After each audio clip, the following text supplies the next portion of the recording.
चलिए आज बात करते हैं एक ऐसे जंग की जो शुरू तो हुई एक पारिवारिक झगड़े से, लेकिन जिसने पूरे सब कॉन्टिनेंट का फ्यूचर ही बदल कर रख दिया। ये सिर्फ जमीन के लिए लड़ाई नहीं थी, ये दो अलग अलग पॉलिटिकल सिस्टम्स की टक्कर थी। कहानी की शुरुआत तो बहुत पर्सनल थी, लेकिन उसके नतीजे हिस्टोरिकल थे। सोचिए, एक हाथी और एक हार की जिद ने एक ऐसे महायुद्ध की नींव रखी जो अगले 16 सालों तक चलता रहा। तो कहानी शुरू कहां से होती है? आखिर कैसे एक हाथी और एक कीमती हार इतने बड़े युद्ध का कारण बन गए? चलिए देखते हैं कि इस शाही पारिवारिक झगड़े की जड़ें आखिर थीं कहां।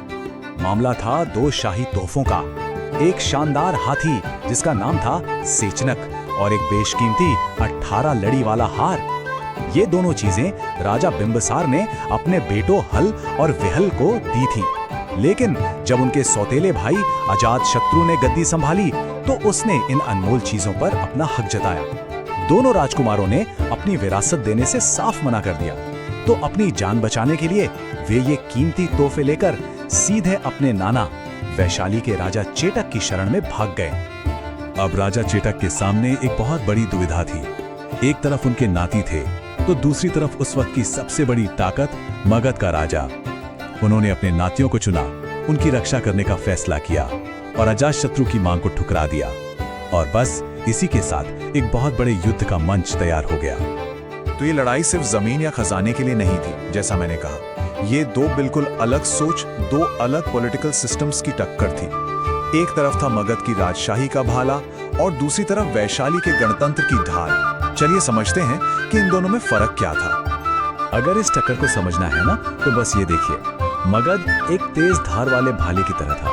एक राजा, एक फैसला और सीधी कार्रवाई, मतलब पूरी ताकत एक ही इंसान के हाथ में। वहीं वैशाली एक मजबूत ढाल की तरह था, जिसे कई सरदारों ने मिलकर थाम रखा था। वो एक रिपब्लिक था जहां कोई भी बड़ा फैसला सब मिलकर लेते थे। दोनों ही पक्ष अपनी अपनी जगह पर बहुत मजबूत है। मगध के पास जमीन की कोई कमी नहीं थी, और हाँ, हथियार बनाने के लिए जरूरी मिनरल्स भी थे जो उन्हें एक मिलिट्री एज देते थे।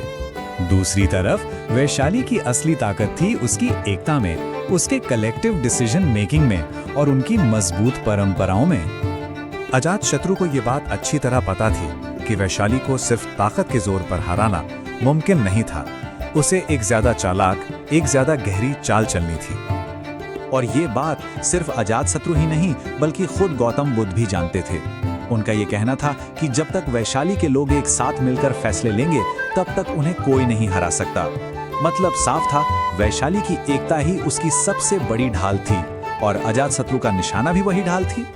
और यहीं पर एंट्री होती है कहानी के एक बहुत ही अहम किरदार की। ये वो शख्स था जिसका मिशन था वैशाली के गणतंत्र को बिना एक भी तीर चलाए तबाह करना। वत्सकार, अजातशत्रु का सबसे शातिर मंत्री। वत्सकार का जो प्लान था वो कोई जल्दबाजी का काम नहीं था। पूरे 3 साल लगे इसे अंजाम देने में। पहला कदम, उसने राजा अजातशत्रु के साथ एक पब्लिक फाइट का नाटक किया और उसे मगध से निकाल दिया गया। फिर एक पॉलिटिकल रेफ्यूजी बनकर वो वैशाली पहुंचा और वहां के सरदारों का भरोसा जीता। अगले कई सालों तक वो धीरे धीरे उनके बीच गलतफहमियां और शक के बीज बोता रहा, और जब उनकी एकता में पूरी तरह से दरार पड़ गई, तब उसने अजातशत्रु को हमला करने का इशारा भेज दिया। वत्सकार की चाल तो कामयाब रही, पर वैशाली इतनी आसानी से हार मानने वाला नहीं था। युद्ध शुरू हुआ, लेकिन मगध को कोई आसान जीत नहीं मिली। लड़ाई एक लंबे खूनी स्टेलमेट में बदल गई, जो सालों तक खिंचती चली गई। मगध को अब अपनी जासूसी से भी ज्यादा कुछ चाहिए था।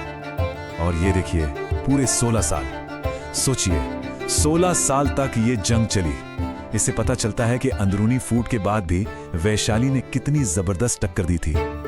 इस सवाल का जवाब छिपा है मगध के उन सीक्रेट वेपन्स में जो उस जमाने ने पहले कभी नहीं देखे थे। ये था मगध का पहला सीक्रेट वेपन, महाशिलाकंटक। आप इसे उस जमाने की सुपर हेवी आर्टिलरी समझ सकते हैं। एक ऐसी विशाल मशीन जो वैशाली की मजबूत दीवारों पर बड़े बड़े पत्थर बरसाकर उन्हें तोड़ सकती थी।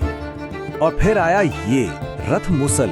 ये एक तरह का एंशिएंट बैटल टैंक था, एक ऐसा बख्तरबंद रथ जिसमें तेज धार वाले ब्लेड और गदा लगे होते थे, जो अपने रास्ते में आने वाली दुश्मन सेना को काटता हुआ चला जाता था।